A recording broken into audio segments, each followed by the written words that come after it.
Hey kids, it's Misty H. This is our activity for the week of May 11th. It's called Collect Them All. So you're going to need a sports ball, 10 shoes or other objects, and a container. What you're going to do, you're going to spread your shoes or your objects around. Then you're going to go stand by one, try to toss your ball underhand into the container. If you make it in the container, pick up your object, put it in the container.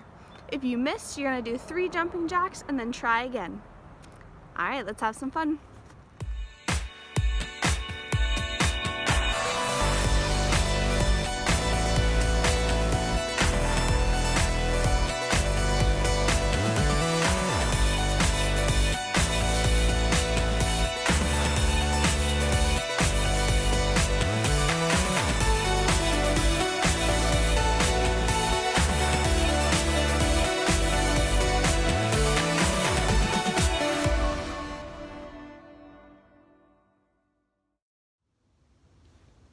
Alright, I hope you had fun playing our Collect All game. If you want a challenge, you can set up your objects, set a timer, see how fast you can collect all 10, and then take a minute or 2 break and play again. See if you can beat your first time. Have a great week.